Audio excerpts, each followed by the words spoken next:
கிறிஸ்துவுக்குள் பிரியமானவர்களே, இந்த அருமையான ஓய்வு நாளிலும் தேவ சமூகத்துக்கு வந்தவங்க ஒவ்வொருவரையும் இயேசு நினைற்ற நாமத்தினாலே அன்பின் வாழ்த்துக்கள். ஆமென். கர்த்தர் நல்லவர், அவர் கிருபை என்றும் உள்ளது. ஒவ்வொரு வாரமும் தேவன் நமக்கு ஏராளமான கிருபைகளை கொடுத்து இந்நாள் வரைக்கும் பத்திரமாய் வைத்திருக்கிறார். என்னை மாத்திரமல்ல, உங்களையும் கர்த்தர் கிருபையாய் வைத்திருக்கிறார். கர்த்தர் தாமே ஆசீர்வதிப்பாராக. ஓகே, இந்த நாளிலும் நம்ம பிரசங்கத்துக்கு முன்பதாக கண்களை மூடி ஜெபிப்போம். கர்த்தர் நம்மை ஆசீர்வதிக்கும்படி.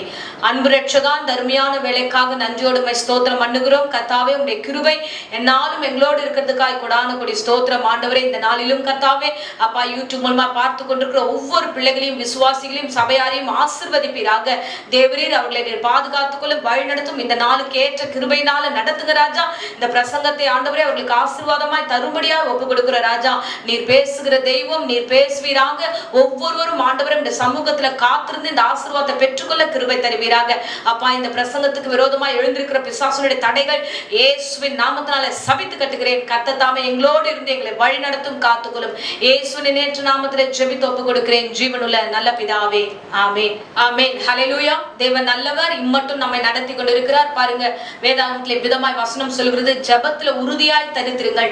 நீங்களும் உங்கள் வீடுகளில விசுவாசத்தோடு ஜெபத்துல உறுதியா இருங்க. ஜெபிக்கிறத நிறுத்தாதீங்க. இந்த நாட்கள்ல கர்த்தர் ஜெபத்தை கேட்டு பெரிய மாற்றத்தை கொடுத்து கொண்டிருக்கிறார். சோ நானும் உங்களுக்காக ஜெபிக்கிறேன். என்னுடைய டீமும் இந்த வேளையில ஒவ்வொரு நாளும் தேவ சமூகத்துல 7 நாளும் ஒவ்வொரு டீம் ஜெபித்துக் கொண்டிருக்கிறார்கள். உங்களுக்கு கூட ஏதாவது விண்ணப்பம் இருந்தா டிஸ்கிரிப்ஷன்ல நம்பர் இருக்கு, நீங்க வாட்ஸ்அப் பண்ணுங்க. சோ அந்த விண்ணப்பத்தை நீங்க தெரியப்படுத்துங்க, உங்களுக்காக அடியேன் ஜெபிப்பேன். ஓகேவா? சோ இந்த நாள் வரைக்கும் கர்த்தர் கிருபையாய் காப்பாற்றினார். இனி வரும் நாளெல்லாம் கர்த்தர் நம்மை காப்பாற்றி நடத்த வல்லவராய் இருக்கிறார். ஆமென், ஹல்லேலூயா. சோ இப்பொழுது வேத வசனத்துக்கு நேராக நம்முடைய கவனத்தை திருப்புவோம். யோவான் 14ஆம் அதிகாரம் 27வது வசனத்தை நாம் வாசிப்போம். சமாதானத்தை உங்களுக்கு வைத்து போகிறேன், என்னுடைய சமாதானத்தையே உங்களுக்கு கொடுக்கிறேன். உலகம் கொடுக்கிற பிரகாரம் நான் உங்களுக்கு கொடுக்கிறதில்லை. உங்கள் இருதயம் கலங்காமலும் பயப்படாமலும் இருப்பதாக. ஆமென், ஹல்லேலூயா. சோ இயேசு கிறிஸ்து இந்த நாட்கள்ல நம்மளோடு கூட பேசும் வசனம் பாருங்க. இவ்விதமாகவே சமாதானத்தை கர்த்தர் நமக்கு வைத்து போகிறேன் என்று அவர் இந்த உலகத்திலிருந்து கடந்து போகும் பொழுது தம்முடைய சீஷரிடத்துல சொல்லிட்டு போனாரு. அதுல முக்கியமாய் அவர் சொன்ன கீழ்ப்பகுதியை மாத்திரம் இந்த நாட்கள்ல நான் உங்களோடு பேச விரும்புகிறேன். உங்கள் இருதயம் கலங்காமலும் பயப்படாமலும் இருப்பதாக. ஹல்லேலூயா. யார்கிட்ட இந்த ஸ்பெஷலா அந்த வார்த்தையை சொல்லியிருக்கிறார்னா, சீஷர்களிடத்துல, அப்போஸ்தலரிடத்துல, தம்மோடு கூட இருக்கிற பிள்ளைகள், விசுவாசிக்கிற பிள்ளைகளுக்கு சொல்லுகிறார். ஏன் ஆண்டவர் இந்த வார்த்தையை சொல்லியிருக்கணும்? இந்த வார்த்தை வருவதற்கான காரணம் என்னன்னா, நீங்க கலங்காதீங்க, பயப்படாதீங்கன்னா அப்பேற்பட்ட ஒரு சூழ்நிலைகள் உங்கள் வாழ்க்கையில வரும். ஆகையால நீங்க எப்படி இருக்கணும்னா, கலங்காம பயப்படாம இருங்க. நீங்க பத்திரமா இருங்க. இப்போ நம்ம வீட்டுல இருந்து யாராவது ஊருக்கு போறாங்கன்னா, நீங்க பத்திரமா இருங்க அப்படின்ற ஒரு வார்த்தை சொல்லிட்டு போங்க. எந்த இதுவும் இல்லாம சேஃபா இருங்க அப்படின்னு சொல்லுவாங்க. சோ நம்ம ஊருக்கு போறதா இருந்தா எல்லாத்தையும் கையில எடுத்துருக்கீங்களா, சோ நீங்க வந்து டிக்கெட்ஸ் எல்லாம் கையில இருக்கா அப்படின்னு ஒரு அவேர்னஸ் சில விஷயங்களை நமக்கு சொல்லி அனுப்புவது உண்டு. அதே மாதிரிதான் இயேசு கிறிஸ்து போகும்போது தம் பிள்ளைகளை பார்த்து சொல்லிட்டு போறாரு, கலங்காத, பயப்படாத. இந்த 2 வார்த்தையை மென்ஷன் பண்ண வேண்டிய அவசியம் என்னன்னா, வரும் நாட்களில் பிள்ளைகளுக்கு இப்பேற்பட்ட ஒரு சூழ்நிலை வரும், கலக்கம் வரும், தம்முடைய சீஷர்களுக்கு பிரச்சனைகள் வரும். இந்த நாட்களில வந்து உபத்திரவ நாட்கள்ல இருக்கிறபடினால சோ பயப்படுகிற காரியம் வரும் என்று இயேசு கிறிஸ்து அன்று அறிந்தபடினாலதான் நீங்க கலங்காத, நீங்க பயப்படாம இருங்க, நான் உங்களோடு இருக்கிறேன் என்று கர்த்தர் பேசியிருக்கிறார். அல்லேலூயா. கர்த்தர் நல்லவர், கர்த்தர் நல்லவர். பாருங்க, நிச்சயமாகவே கர்த்தர் நம்மோடு கூட இருக்கிறார். பாருங்களேன், சோ இந்த வருஷத்துல 365 நாட்களுக்கு 367 வசனங்களை ஆண்டவர் பயப்படாதே, பயப்படாதே, பயப்படாதே என்று எழுதி வைத்திருக்கிறார். ஏன்னா நம்முடைய சூழ்நிலையில நம்ம வந்து எல்லா காரியத்துக்கும் பயப்படுகிறோம் என்று கர்த்தர் அறிந்தவராகவே இருக்கிறார். ஆகையால எக்ஸ்ட்ராவே முன்ன பின்னன் பார்த்து ஆண்டவர் எக்ஸ்ட்ராவே இந்த வசனங்கள் எல்லாம் எழுதி வைத்திருக்கிறார். அல்லேலூயா. கர்த்தர் நல்லவர். ஆகையால இந்த நாட்களில நாம் பயப்படாதபடிக்கு தேவன் நம்மோடு இருக்கிறார் என்ற விசுவாசத்தோடு கூட நாம் இருக்க வேண்டும். ஆமென். நீதிமொழிகள் 28ஆம் அதிகாரம் 1 வசனத்திலே விதமாக சொல்லுகிறது, ஒருவனும் தொடராதிருந்தும் துன்மார்க்கர் ஓடி போகிறார்கள், நீதிமான்களோ சிங்கத்தை போலே தைரியமாய் இருக்கிறார்கள். ஆமென், ஹல்லேலூயா. பாருங்க, ஒருவரும் தொடராதிருந்தும் மற்ற காரியங்கள் துன்மார்க்கர்லாம் ஓடி போகிறார்கள். பிரச்சனை இல்லாத பொழுது அவங்களால நிக்கவும் முடியல, எதுனாலும் ஓடி போயிடுறாங்க. ஆனா இந்த வசனம் சொல்லுகிறது, நீதிமான்களும் எப்படி இருக்கிறாங்கன்னா சிங்கத்தை போல தைரியமா இருக்கிறார்கள். தேவ பிள்ளைகளே, கர்த்தர் நம்ம இடத்துல வார்த்தை கொடுத்திருக்கிறார். தேவன் நம்ம இடத்துல வார்த்தை கொடுத்திருக்கிறார். நீங்க கலங்காமலும் பயப்படாமலும் இருங்கள் என்று வார்த்தை கொடுத்திருக்கிறார். ஏன்னா கூட இருக்கிறதுனால அவர் அந்த வார்த்தையை கொடுத்திருக்கிறார். நாம இந்த காலகட்டத்துல நாம் எந்த காரியத்தை குறித்தும் பயப்படாதபடிக்கு நாம் நிலைத்திருக்கிற பிள்ளைகளா இருக்க வேண்டும். ஹல்லேலூயா. யோசுவா ஒரு முறை ஆயி பட்டணத்துக்கு நேராக கடந்து போகும்போது கர்த்தர் சொன்ன வார்த்தை யோசுவா 8ஆம் அதிகாரம் முதல் வசனத்துல வாசிச்சோம் என்றால், அப்பொழுது கர்த்தர் யோசுவாவை நோக்கி, நீ பயப்படாமலும் கலங்காமலும் இரு. பாருங்க, நீங்க பயப்படாமலும் கலங்காமலும் இரு. யுத்தத்துக்கு போகும்போது அந்த வார்த்தை சொல்லுகிறார், நீ எதை குறிச்சும் பயப்படாத, உனக்கு எதிராய் வருகிற சூழ்நிலைகளை கண்டு பயப்படாதீர்கள் என்று. ஹல்லேலூயா. இந்த நாட்களில நம்ம நிறைய காரியங்களுக்கு பயப்பட ஆரம்பிக்கிறோம். சின்ன பிள்ளைங்க தான் எல்லாத்துக்கும் பயந்த நாட்களை நம்ம பார்த்திருக்கிறோம். ஆனா இப்பொழுது வயது முதிர்ந்தவர்களாகட்டும், அனுபவசாலி ஆகட்டும், அநேகர் பயந்த ஒரு சூழ்நிலையில என்ன பண்ணுவது என்று தெரியல. இந்த சூழ்நிலையில எப்படி இந்த காரியத்தை தாண்டுவது, இப்ப பொருளாதார பிரச்சனைகள் வர அதிகமா இருக்கு, இப்ப இந்த குடும்பத்தை எப்படி நடத்துவது, இந்த காரியத்தை எப்படி நாம் மேற்கொள்வது என்று ஒவ்வொரு விஷயத்துக்கும் பயப்பட வேண்டிய ஒரு சூழ்நிலைகளுக்காக இப்போது நாம் தள்ளப்படுகிறோம். ஹல்லேலூயா. சோ இந்த நாட்களில வைரஸ் நிமித்தமாக ஒரு பயம் அதிகமாயிடுச்சு. ஒருவேளை சாதாரண ஒரு ஃபீவர் வந்துட்டாலே எங்க நம்ம மரித்துருவோமோ, எங்க நம்ம செத்து போயிடுவோமோ, நம்ம இந்த உலகத்துல இருக்க மாட்டோமோ அப்படின்ற ஒரு பயம் எல்லாம் இன்னைக்கு அநேகருடைய வாயில நான் கேட்க வேண்டியதா இருக்கிறது. ஆமென். ஹல்லேலூயா. அன்பு பிள்ளைகளே, இந்த பயத்திலிருந்து நாம் விடுதலை பெற வேண்டும். இதுக்குதான் வசனம் சொல்லுது.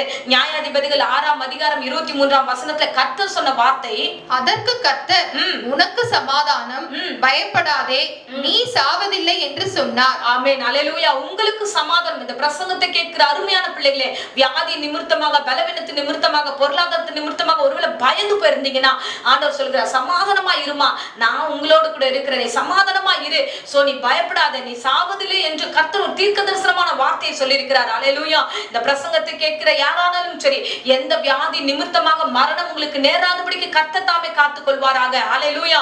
கர்த்தர் உங்களோடு இருந்து உங்களை ஆசீர்வதித்து நடத்துவார். ஆமென். ஹல்லேலூயா.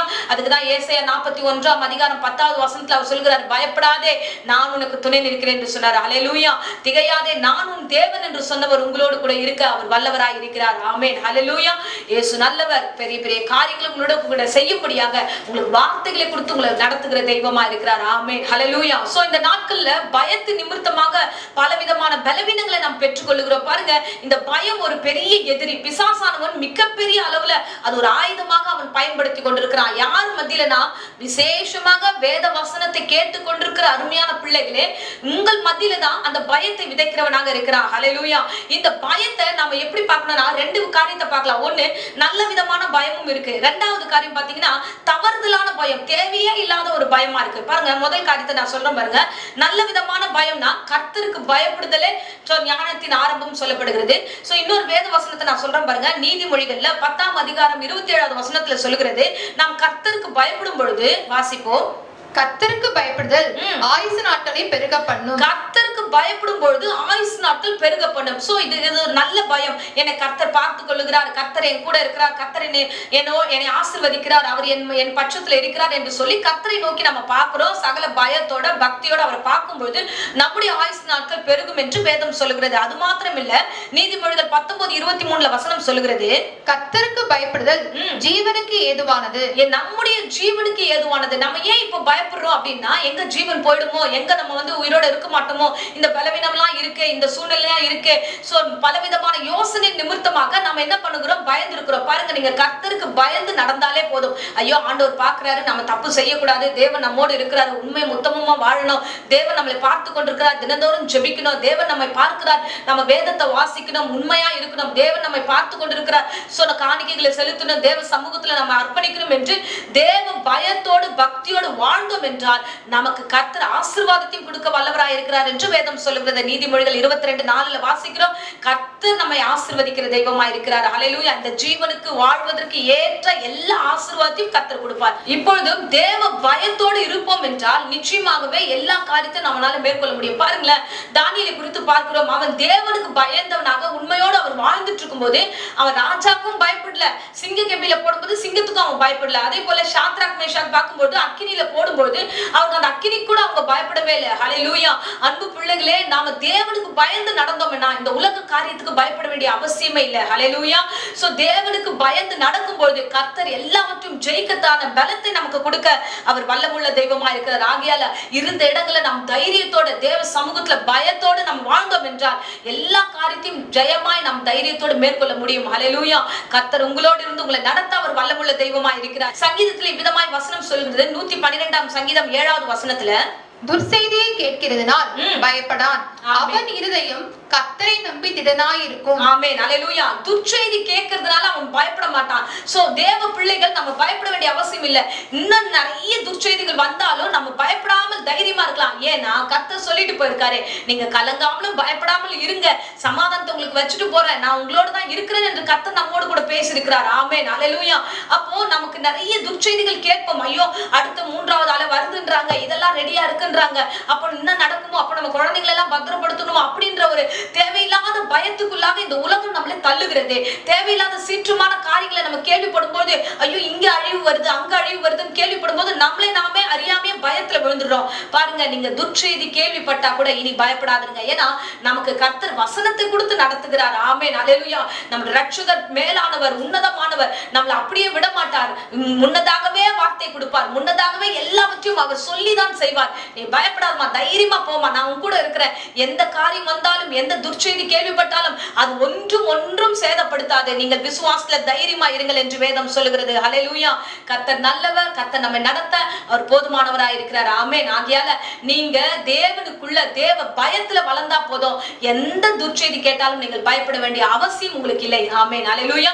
அடுத்ததாக தேவையே இல்லாத ஒரு பயம். இந்த பயத்தை குறிச்சு பார்த்தோம்னா, இப்போ இந்த காலகட்டத்துல நமக்கு மரண பயத்தை குறித்து அதிகமா வருது. நிறைய பேர் நான் கேள்விப்படுவது உண்டு. நமக்கு கடந்த நாள் நான் ஜெபத்துக்காக பிள்ளைங்களிடத்துல நான் பேசிட்டு இருக்கும்போது, சோ வயதானவர்கள் பேசுவது சகஜம். வயது மூப்பினால தேவையில்லாத பலவீனம், ஐயோ எனக்கு சரீரத்துல ஜுரமா இருக்கு, சளியா இருக்கு, இல்ல என்னால மூச்சு விட முடியல, எனக்கு அடுத்து இருப்பனான்னு தெரியல, இது வயதானவர்கள் சொல்லுகிறதான ஒரு வார்த்தை.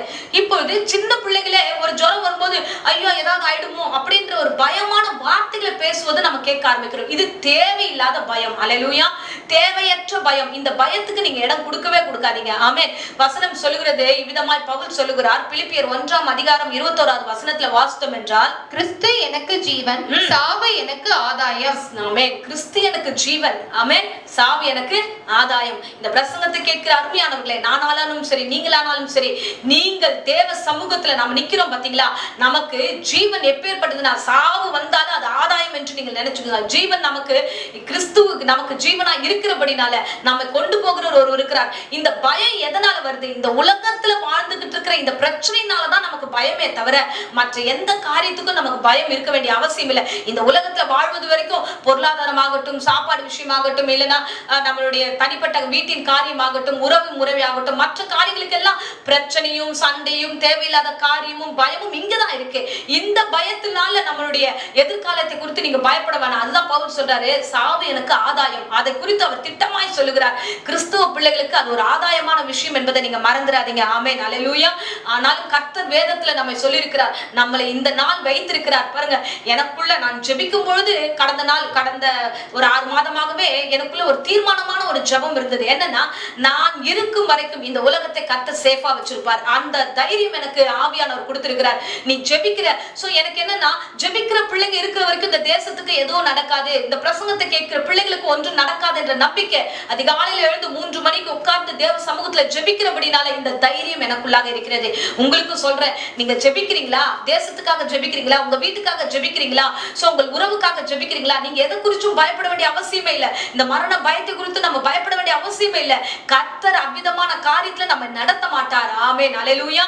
ஆனா எல்லாவற்றையும் தெளிவா இருக்க வேண்டும். அதான் பவுல் சொல்லுகிறார், எனக்கு மரணம் எப்பேற்பட்டனா எனக்கு அது ஒரு பெரிய ஆதாயம் என்று சொல்லுகிறார். அந்த மனநிலைமை பக்குவமும் நமக்கு தேவைப்படுகிறது. ஆமென், அல்லேலூயா.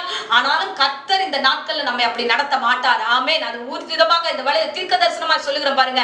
அவர் சொல்லுகிறார், வியாதிகளுக்கு மத்தியில போராடுகிற இந்த வேளையில கூட உங்களுக்கு ஒரு வார்த்தை சொல்லுகிறார். யாத்ராகமம் 15ஆம் அதிகாரம் 26வது வசனத்துல இவ்விதமாய் கர்த்தர் சொல்லியிருக்கிறார், நானே உன் பரிகாரி ஆகிய கர்த்தர் என்று. ஆமென், அல்லேலூயா.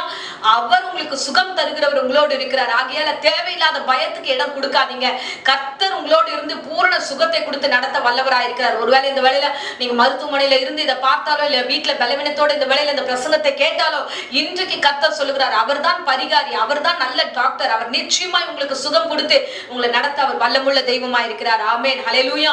இன்றைக்கு தேவையில்லாத பயங்கள் அதிகமாயிடுச்சு பாருங்க. மூட நம்பிக்கை நிமித்தமாக நிறைய நிறைய காரியங்கள் பயப்பட ஆரம்பிக்கிறாங்க. பில்லி சூனியம், யாராவது வந்து எனக்கு சூனியம் வச்சிருவாங்க, யாராவது எனக்கு மந்திரம் பண்ணிடுவாங்க, யாராவது எனக்கு வன்கண் ஆவி, பொறாமை ஆவி என்ன பார்ப்பாங்க, அதனால எனக்கு இதெல்லாம் நடந்துரும் அப்படின்னு தேவையில்லாத பயத்துக்கெல்லாம் போகாதீங்க. சோ புறஜாதிகள் தான் இதெல்லாம் பார்த்து பயப்படுறாங்க. அதுல அவங்க வந்து நம்பிக்கை வச்சிருக்காங்க, பயப்படுறாங்க. நாம நம்பிக்கை வைக்காத போது, அதை எதிர்நோக்காத போது அதை குறித்தெல்லாம் நீங்க பயப்படாதீங்க. அது தேவையில்லாத விஷயம். கர்த்தர் உங்களை பாதுகாத்துக்கொள்ள அவர் வல்லமுள்ள தெய்வமா இருக்கிறார். அல்லேலூயா. சோ ஆண்டவர் உங்க கூட இருக்கிறதுனால இந்த காலகட்டத்துல தேவையில்லாம ஒரு சின்ன சின்ன பொருள் நிமித்தமா வந்து அந்த பயம் போயிடுமா, ஒரு சின்ன எலுமிச்சை நிமித்தமா பயம் போயிடுமா, இல்லன்னா சின்ன விஷயம் நீங்க பண்ற காரியத்துல பயம் போயிடுமானா அதுல எல்லாம் பயம் போகாது. கர்த்தருடைய வார்த்தை தான் நம்மளை நடத்துகிறது. ஆமென். அல்லேலூயா. சோ இந்த நாட்கள்ல உங்களுக்கு எதிராக யார் எழுந்து வந்தாலும் கர்த்தருடைய வேத வசனம் சொல்லுது, உனக்கு விரோதமாக உருவாக்கப்படும் எந்த ஆயுதம் வாய்க்காதே போகும் என்று. ஆமென். அல்லேலூயா. இஸ்ரவேலுக்கு விரோதமான குறி சொல்லும் கிடையாது, மந்திரமும் கிடையாது. அதனால நீங்க எதை குறிச்சும் அந்த காரியங்களுக்குள்ளாக மூடத்தனமான ஒரு நம்பிக்கைக்குள்ளாக நீங்க போகாதீங்க.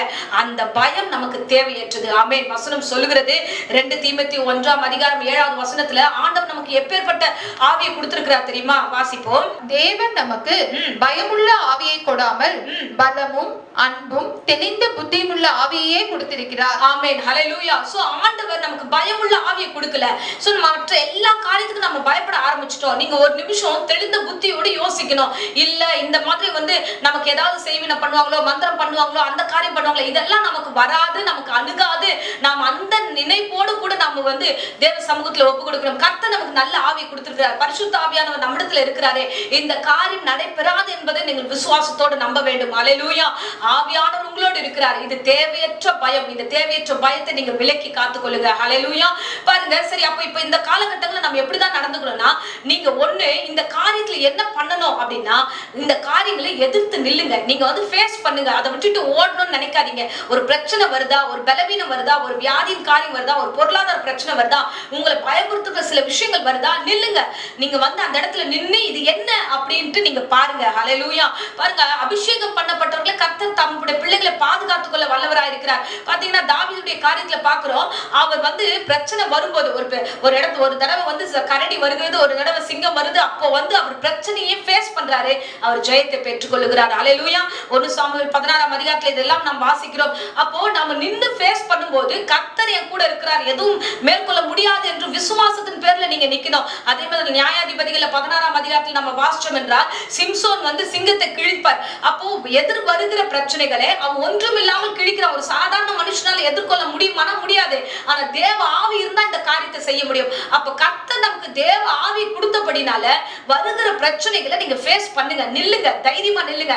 எனக்கு இது வராது, இந்த பிரச்சனையை நான் ஒன்றும் இல்லாமல் மாற்றுவேன் என்று விசுவாசத்தோடு நீங்க சொல்ல வேண்டும். அல்லேலூயா. கர்த்தர் அருமையா வேத வசனத்துல நம்மளோட கூட பேசிக் கொண்டிருக்கிறார். பாருங்க, ஏசாயா 43:2 அவர் சொல்லுகிறார். வாசிப்போம். நீ தண்ணீர்களை கடக்கும் போது நான் உன்னோடு இருப்பேன். உனக்கு வருகிற பிரச்சனைகள் எவ்வளவு பெரிய பிரச்சனையா இருந்தாலும் சரி, நீ ஃபேஸ் பண்ணும்போது நான் உன் கூட இருப்பேன் என்று கர்த்தர் சொல்லுகிறார். அடுத்த வார்த்தை, நீ ஆறுகளை கடக்கும் போது அவைகள் உன்மேல் புரளுவதில்லை. நீ அக்கினியில் நடக்கும் போது வேகாதிருப்பாய். ஆமென். ஹல்லேலூயா. ஆண்டவருடைய வாக்குத்தத்தங்களை பற்றிக் கொள்ளுங்க. இந்த வார்த்தை தான் நம்மளை பலப்படுத்தி நடத்தும். இந்த வார்த்தையை பற்றிக் கொள்ளுங்க, தைரியமா போங்க. கர்த்தர் உங்களோடு இருந்து நடத்த அவர் வல்லமுள்ள தெய்வமா இருக்கிறார். அல்லேலூயா. லூக்கா 10:19 அடியேனிடத்துல ஆண்டவர் கடந்த மாதம் கூட பேசின வார்த்தை அல்லவா, உங்களுக்கு ஒரு சேதமும் இருக்காது. நீங்க தைரியமா போங்க. பிரச்சனை வரும், ஏன்னா இந்த தேசத்துல இருக்கிறோம் இல்லையா. சோ இன்ஃபெக்ஷன் பரவுது, சூழ்நிலைகள் மாறுது, எல்லா காரியம் எதிராய் வருகிறது, பொருளாதார தடைகள் வரும், என்னென்னமோ வரும். ஆனால் அது உங்களை ஒன்றும் சேதப்படுத்தாது. விசுவாசத்தோட கர்த்தர் சொல்ற வார்த்தை அப்படியே இந்த ஓய்வு நாள்ல நீங்கள் பெற்றுக்கொள்ளுங்க. கர்த்தர் தாமே ஆசீர்வதிக்க வல்லவராய் இருக்கிறார். பாருங்களேன், ஆண்டவர் எப்பயுமே நம்மளை பார்க்கிறார். இந்த விஷயத்தை நீ எப்படி அணுகுற? நீ தேவ சமூகத்துல ஒரு பிரச்சனை வரும்போது பயந்து போய் அதுல விழுந்துடுறீங்களா, இல்ல அதை விசுவாசத்தோட எதிர்கொள்ளுகிறீங்களா என்று கர்த்தர் பார்க்கிறார். அல்லேலூயா. பாருங்க, புதிய ஏற்பாட்டுல வந்து பெரும்பாடுள்ள ஸ்திரியை குறித்து பார்க்கிறோம். அவர் 12 வருடமாக பெரிய வியாதியின் மத்தியில அவர் போராடுகிறார். ஆனா பிரச்சனை வந்துருச்சு, அதிகமாயிடுச்சு. உடனே இயேசுவை கண்ட மாத்திரத்துல இயேசுவை எப்படியாகிலும் தொட வேண்டும் என்று அந்த பிரச்சனையோடு கூட அவர் கடந்து வருகிறார். அல்லேலூயா. இன்னைக்கு பிரச்சனை வந்துட்டா எல்லாருமே ஓரமா ஒதுங்கி போய் உட்கார்ந்துடுறோம், முடங்கி போயிடுறோம், நம்ம எழுந்து வெளியில வர மாட்டோம். இல்ல, பிரச்சனை வரும்போது நீங்கள் எழுந்து எதிர்த்து அந்த காரியங்களை போராடுங்க. பாருங்க, அவ வந்து வெளியில வந்து இயேசுவை தொட்ட மாத்திரத்துல கர்த்தர் அருமையா ஒரு வசனத்தை சொல்லுகிறார். மார்க் 5:34 வாசிச்சோம் என்றால், அவர் அவளை பார்த்து, மகளே உன் விசுவாசம் உன்னை ரட்சித்தது.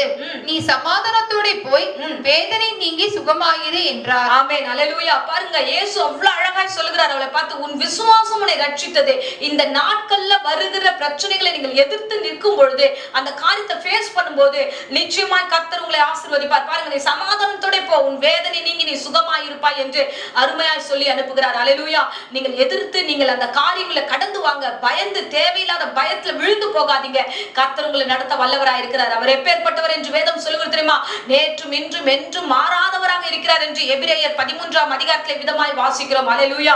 அந்த ரட்சகர் கூடவே இருக்கிறார். இன்னொரு சம்பவத்தையும் கூட நான் சொல்லுகிறேன் பாருங்க. மத்தேயு 14ஆம் அதிகாரத்துல ஒரு சம்பவத்தை நம்ம பார்க்கிறோம். இயேசு கிறிஸ்து கடல் மீது வரும்போது சீஷர்கள் எல்லாரும் படகுல இருப்பார்கள். அப்போது நடக்கிற ஒரு நிகழ்வு பாத்தீங்கன்னா, திடீர்னு அந்த சூழ்நிலை எல்லாம் எதிராய் மாறுகிறது. கடல் எல்லாம் வந்து கொந்தளிக்க ஆரம்பிக்கிறது. எதிர்காற்றா இருக்கிறது. அந்த படகு அடுத்து கடந்து போக முடியாதபடிக்கு ஒரு பெரிய பிரச்சனையில மாட்டுக்குது. அப்ப இயேசு அந்த கடல் மீது நடந்து வருகிறார். வரும்பொழுது அந்த சீஷர்களுக்குள்ள பேதுரு மாத்திரம் விசேஷமாக அவர் என்ன யோசிக்கிறார் என்றால், இப்பொழுது நீர் வந்து தேவனானா நானும் நடந்து வரட்டுமா அப்படின்ட்டு அந்த சூழ்நிலையில அவர் அதை எதிர்கொண்டு போக அவர் முயற்சிக்கிறார். வாசிப்போம். மத்தேயு 14ஆம் அதிகாரம் 28வது வசனத்துல, பேதுரு அவரை நோக்கி, ஆண்டவரே, நீரே ஆனால் நான் ஜலத்தின் மேல் நடந்து உம்மிடத்தில் வர கட்டளையிடும் என்றான். ஆமென். அல்லேலூயா. பாருங்க, அவன் தைரியமா அந்த இடத்துல கேட்கிறான். அந்த சூழ்நிலை இவ்வளவு நேரம் பயந்து இருக்கிறாங்க. அவங்க அந்த படகுல ஏறின அந்த நடுக்கடல் வந்ததுக்கு அப்புறம் பிரச்சனை அவங்களுக்கு வந்துருச்சு. வந்து கரை சேரல, பிரச்சனை பெருசா இருக்கு, எதிர்காற்றா இருக்கு, இப்ப படகு முழுகிற மாதிரி இருக்கு, இவங்க உயிருக்கு போராடுறாங்க. அந்த சூழ்நிலை தான் இயேசு வருகிறார். டக்குன்னு அந்த டைம்ல வந்து இந்த மாதிரி நானும் கடல்ல நடக்கட்டுமா அப்படின்ட்டு அந்த சூழ்நிலையில மாற்றி கேட்கிற ஒரு வித்தியாசமான ஒரு அனுபவத்தை பேதுரு இந்த வேளையில வந்து நமக்கு காண்பிக்கிறார். ஆமென். ஹல்லேலூயா. என்ன வந்தாலும் அதை எதிர்கொண்டு நடக்கிற பிள்ளைகளா நாம் பழக வேண்டும். ஐயோ கடல், ஐயோ இதுல எப்படி நான் நடக்கிறது, நான் இங்க எப்படி போறது அப்படின்லாம் பயப்படல. அவன் என்ன பண்ணா, கர்த்தர் நம்ம கூட இருக்கிறார்ல, அவர் நம்ம கூட இருக்கிறதுனால நாமளும் இதுல நடக்கலாமே அப்படின்னு அவன் விசுவாசித்து அந்த கடல்ல அவனும் நடக்கிறான். ஹல்லேலூயா. அதுக்கப்புறம் தொடர்ந்து பார்த்தோம்னா அவன் வந்து எதிர்காற்ற பார்க்கிறான். பயந்து போய் மறுபடியும் விழும்போதுதான் இயேசு அவனை வந்து கைப்பிடித்து தூக்குகிறார். அவன் இயேசுவை பார்த்து கொண்டிருக்கிற வரைக்கும் அந்த இடத்துல இயேசு பண்ணினது போலவே அவனும் கடல் மீது நடந்தான். அல்லேலூயா. அன்பு பிள்ளையே, பிரச்சனைகள் இருக்கிற சூழலில அது என்ன பிரச்சனையா இருந்தாலும் அந்த தண்ணீரின் மேல அவர்கள் இருவரும் நடந்தது போல இந்த நாட்கள் உங்களிடத்துல சொல்லுகிற பாருங்க, ஆண்டவராகிய கிறிஸ்து உங்களோடு இருக்கிறார். என்ன பிரச்சனை வந்தாலும் அதை கடந்து வர உங்களால முடியும். கர்த்தர் உங்களை கொண்டு வந்து சேர்க்க அவர் வல்லவராய் இருக்கிறார். அவரை நோக்கி மாத்திரம் பாருங்க, விசுவாசத்தோட பாருங்க. பயத்தை தூக்கி போட்டுட்டு நீங்க விசுவாசத்தோட அவரை பாருங்க. அதுதான் வசனம் சொல்லுகிறது. சங்கீதம் 34:5 வாசிக்கிறோம் இவ்விதமாக, அவர்கள் அவரை நோக்கி பார்த்து பிரகாசம் அடைந்தார்கள், அவர்கள் முகங்கள் வெட்கப்படவில்லை. ஆமென். அல்லேலூயா. வந்த பிரச்சனைகளில் அவர்கள் முகங்கள் வெட்கப்படவில்லை. என கர்த்தரை நோக்கி பார்த்தாங்க. சோ இந்த வேளையில பேதுருவும் இயேசுவை நோக்கி அவர் அண்ணாந்து அவன் பார்க்கிறான். ஐயோ இயேசுவே என்னை காப்பாற்றும் என்று சொல்லும்போது கர்த்தர் அவனை காப்பாற்றினார். அல்லேலூயா. அன்பு பிள்ளைகளே, தேவ சமூகத்துல இந்த வேளையில வசனத்தை பெற்றுக்கொண்டவர்களே, என்ன வந்தாலும் இயேசுவை நோக்கி பாருங்க. பிரச்சனையை எதிர்த்து ஃபேஸ் பண்ணுங்க. பயத்துக்கு மத்தியில விழுந்து போகாதீங்க. தவறுதலான ஒரு பயம், புரிதல் இல்லாத ஒரு பயம், புறஜாதியை போல எல்லா காரியத்தையும் கண்டு பயப்படக்கூடாது. இந்த சூழலிலும் கர்த்தர் நம்மோடு இருக்கிறார் என்ற தைரியத்தோடு கூட கடந்து போங்க. ஆமென். அல்லேலூயா. பாருங்க, நான் சாட்சியாக ஒவ்வொரு முறையும் சொல்லுவது, இந்த 2 வருட காலமாக இந்த கொரோனா நிமித்தமாக ஏராளமான காரியத்தை நம்ம பார்த்திருக்கிறோம். எதற்கும் பயப்படவில்லை. தொடர்ந்து நாம் போய்கொண்டேதான் இருக்கிறோம். எந்த சூழலிலும் எந்த ஒரு காரியமும் உயிர் இழப்பும் இராதபடிக்கு கர்த்தர் நம்மையும் சபையும் இந்த வேளையில் நடத்தி கொண்டிருக்கிறார். அது தேவ கிருபை. அல்லேலூயா. சோ ஜெபிக்கிறவர்களுக்கு என்றுமே எந்த சூழலையுமே தோல்வி கிடையாது. ஜெபிக்கிற பிள்ளைகளுக்கு தேவன் நம்மோடு இருக்கிறார் என்ற விசுவாசம் இருக்கிற பிள்ளைகளுக்கு அந்த விசுவாசத்தின்படியே கர்த்தர் ஆசீர்வதிக்க வல்லவராய் இருக்கிறார். அல்லேலூயா. சோ ஆரம்பத்துல சொன்னது போல எதை குறிச்சும் பயப்படாதீங்க. ஆண்டவர் ஆல்ரெடி எல்லாத்தையும் சொல்லி வச்சிருக்கிறார். இயேசு இந்த காலத்துல ஊழியம் செய்த காலகட்டத்துல என்ன நடக்கும், என்ன நடக்க போகுது, என்ன சம்பவிக்க போகுது என்று நம்முடைய வாழ்க்கையில எல்லா காரியத்தையும் அவர் சொல்லி வைத்திருக்கிறார். அல்லேலூயா. உங்கள் வீடுகளில, உங்கள் தேசங்களில, உங்களை சூழ்ந்திருக்கிற காரியங்களை நடப்பதை கர்த்தர் முன்னறிவித்திருக்கிறார். பயப்படாம இருங்க. சமாதானத்தோட போங்க. கர்த்தர் உங்களோடு இருக்கிறார். பயணிக்கிற இந்த பயணத்துல கர்த்தர் உங்களை நடத்த வல்லவரா இருக்கிறார். தெளிந்த புத்தியோடு யோசித்து அவரை நோக்கி மட்டும் பிரச்சனை வரும்போது பாருங்க. சோ அவரை நோக்கி பார்க்கும்போது நிச்சயமா அவர் விடுதலையாக்கி நடத்த வல்லவரா இருக்கிறார். ஆமென். அல்லேலூயா. சோ நீங்க விசுவாசத்தோட தேவ சமூகத்துல தைரியமாய் நில்லுங்க. பயத்தை புறம்பே நீங்க தள்ளி போட்டுட்டு விசுவாசத்தோட கர்த்தரை நோக்கி போங்க. நிச்சயமாய் நடத்துவார். ஆமென். இவ்வளவு நேரம் பிரசங்கத்தை கேட்டீங்க. தேவ சமூகத்துல எனக்கு எதை குறிச்சும் பயம் இல்லப்பா, நீங்க என் கூட இருக்கிறீங்க என்ற விசுவாசத்தோடு கூட தேவ சமூகத்துக்கு நேராக நம்ம கடந்து செல்வோம். இப்பொழுதும் ஒரு பாடலை பாடி தேவ சமூகத்துல நம்ம நாமே அர்ப்பணித்து ஜெபத்தை முடிப்போம். ஆமென். ஹalleluya. என்னை நடத்திடும் தேவன் என்னோடு இருக்க பயமே எனக்கில்லையே. நான் நம்பிடும் தேவன் என் துருகமாய் இருப்பதால் கலக்கமே எனக்கில்லையே. எல்லாரும் விசுவாசமாக சொல்லுவோம். நடத்திடும் தேவன் என்னோடு இருக்க பயமே எனக்கில்லையே. நான் நம்பிடும் தேவன் என் துருகமாய் இருப்பதால் கலக்கமே எனக்கில்லையே. பயமில்லை பயமில்லை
thank you Jesus, thank you Jesus, thank you Jesus, thank you Jesus. நன்றி நன்றி நன்றி நன்றி அப்பா. இந்த நாட்கள்ல நீர் எங்களோடு பேசின வேத வசனத்துக்காக நன்றி நன்றி நன்றி ஆண்டவரே. அப்பா இந்த நாளில் உடைய பிரசன்னம் எங்களோடு இருந்ததுக்காக நன்றி ஆண்டவரே. அப்பா நீர் எங்களோடு கூடவே இருக்கிறீர் ஆண்டவரே. அப்பா உமக்கு நன்றி நன்றி நன்றி நன்றி. அருமையான பிள்ளைகளை பாடின பாடல்படியாக தேவ சமூகத்துல தைரியமாய் நில்லுங்க. எந்த பழைய காரியத்தை குறித்து யோசிக்காதீங்க. தேவன் நடத்த வல்லவராய் இருக்கிறார். இருள் போன்ற சூழ்நிலையா இருக்கிறது, எங்க வழி கிடைக்கலையோ பயப்படாதீங்க. தேவன் உங்களை நடத்த வல்லவராய் இருக்கிறார். என்ன பிரச்சனைகள் வந்தாலும் எதிர்நோக்கி போங்க. தேவ சமூகம் உங்களை நடத்தும். ஹல்லேலூயா. நன்றி ஆண்டவரே, நன்றி ஆண்டவரே. நீர் எங்களோடு இருக்கிறபடினால ஆண்டவரே அப்பா சதா காலம் உங்களோடு கூட இருப்பேன் என்று சொன்ன தெய்வமே உமக்கு கொடான கொடி ஸ்தோத்திரம் ஆண்டவரே. நீர் இருக்கிறபடினால ஆண்டவரே அப்பா நாங்கள் பயப்படாமல் முன்னேறி செல்ல எங்களுக்கு கிருபை தந்ததுக்காக நன்றி நன்றி நன்றி அப்பா. அப்பா இந்த வேளையில யூடியூப் மூலமா பார்த்து கொண்டிருக்கிற அருமையான ஒவ்வொரு விசுவாசிகளுக்காக அடியேன் ஜெபிக்கிற ராஜா ஏசப்பா உமக்கு ஸ்தோத்திரம் ஆண்டவரே. அப்பா பல காரியங்களை குறித்து பயம் ஆண்டவரே, எதிர்காலத்தை குறித்து பயம் ஆண்டவரே. அப்பா நன்றி ஆண்டவரே. அப்பா செய்வினை காரியமா இருக்கே, என் குடும்பத்துல வியாதியா இருக்கே, பலவீனமா இருக்கே, நாங்கள் எது பண்ணாலும் எங்களுக்கு ஒண்ணுமே நடக்கல, எங்கள் வீடு ஆண்டவரே இந்த வழியில நஷ்டத்துல போகுது என்று கலக்கத்தோட வேதனையோடு யாரெல்லாம் இந்த வழியில ஜெபித்துக் கொண்டிருக்கிறார்களோ ராஜா, அவர்களுக்கு நீர் கொடுத்த வேத வசனத்தின்படி நீங்க பயப்படாமல் இருங்க என்று சொன்னீரே ராஜா. நான் உங்களுக்கு துணையா இருக்கிறேன் என்று சொன்னீரே ராஜா. விதமாய் நீங்கள் துணையா இருந்து ஆசீர்வதிப்பீராக ஆசீர்வதிப்பீராக. நன்றி நன்றி நன்றி. விசுவாசத்தோடு ஓடுங்க, தேவ சமூகத்துல ஓடுங்க. உங்கள் விசுவாசம் உங்களை ரட்சித்து தேவ சமூகத்துல உங்களை சாட்சியா நிறுத்தும். ஆமென் ஆமென் ஹல்லேலூயா. நன்றி கர்த்தாவே உமக்கு நன்றி நன்றி நன்றி அப்பா. உமக்கு எவ்வளவு ஆண்டவரே நன்றி சொன்னாலும் போதாது ராஜா. ஏசப்பா அற்பமும் ஆண்டவரே தூசியுமா இருக்கிற எங்கள் மீது இவ்வளவு கிருபையா இருக்கிறீர் ஆண்டவரே. 2000 ஆண்டுகளுக்கு முன்பதாகவே நீர் வந்து சொன்னீரே கலங்காமலும் பயப்படாமலும் இருங்க என்று சொன்னீரே ராஜா. அப்பா நீர் முன்குறிக்கிற தெய்வம் ஆண்டவரே. இந்நாள் வரைக்கும் எங்களை பத்திரமாய் காத்து வருகிற கிருபைக்காக ஸ்தோத்திரம் ஆண்டவரே ஸ்தோத்திரம் அப்பா. நன்றி செலுத்துகிறோம் நன்றி செலுத்துகிறோம். தொடர்ந்து உடைய தெய்வீக கரம் எங்கள் பிள்ளைகளோடும் அடியேனு கூட சபையோடு கூட இருப்பதாக தொடர்ந்து ஒப்பு கொடுக்கிறோம் அப்பா. விசேஷமா இந்த வேளையில ஆண்டவரே அப்பா இந்த கொரோனா வைரஸ் நிமித்தமாய் பாதிக்கப்பட்டிருக்கிற ஒவ்வொரு பிள்ளைகளுக்காக ஜெபிக்கிற ராஜா, மருத்துவமனையில் இருக்கிற ஒவ்வொரு பிள்ளைகளுக்காக ஜெபிக்கிற ராஜா ஆண்டவரே. அப்பேற்பட்ட வியாதியிலிருந்து பூரண சுகத்தை கட்டளையிடுவீராக. நானே உன் பரிகாரியை கர்த்தர் என்று சொன்னீரே ராஜா. அப்பா அந்த வார்த்தையின்படியே ஆண்டவரே அப்பா நீர் பரிகாரியா இருந்து பூரண சுகமும் ஆரோக்கியம் ஒவ்வொரு பிள்ளைகளுக்கு கட்டளையிட்டு வழி நடத்துவீராகப்பா. நீர் பெரிய அற்புதங்களை காண செய்யுங்க அப்பா. பிசாசுடைய தந்திரங்கள் நாச மோசங்கள் எல்லா பயத்தின் ஆவிகளை உண்டு பண்ணுகிற சாத்தானே இயேசுவின் நாமத்திலே சபித்து கட்டுகிறேன். என் தேவ கரம் கூட இருப்பதாக. ஒவ்வொரு வீடுகளில நிலைக்கால ரத்தத்தை பூசுகிறோம், ஒவ்வொரு இடங்களிலும் அபிஷேகத்தை பூசுகிறோம் ராஜா. அப்பா எங்களையும் எங்கள் தேசத்தையும் ஆண்டவரே நீர் வேலி அடைத்து காத்துக் கொள்ளுங்க. எங்கள் சபையும் எங்கள் சபையின் வீட்டாரையும் ஆண்டவரே நீர் வேலி அடைத்து காத்துக் கொள்ளுங்க. தொடர்ந்து வழி நடத்தும் தேவ பிரசன்னம் கூடவே இருப்பதாக. இயேசுவின் நேற்று நாமத்திலே ஜெபித்து ஆசீர்வாதம் ஒப்பு கொடுக்கிறேன் ஜீவனுள்ள நல்ல பிதாவே. ஆமென் ஆமென் ஆமென். ஹல்லேலூயா ஹல்லேலூயா. கர்த்தர் நல்லவர். தைரியத்தோட இருங்க, பயப்படாம போங்க. சின்ன சின்ன விஷயம் கேள்விப்பட்டா கூட நீங்க இந்த வேளையில சோர்ந்து போயிடாதீங்க, எதிர்த்து போங்க. தேவன் உங்களுக்கு சுகத்தையும் பலத்தையும் ஆரோக்கியத்தையும் கொடுத்து வழிநடத்த அவர் வல்லவராக இருக்கிறார். Amen. Praise the lord. God bless you.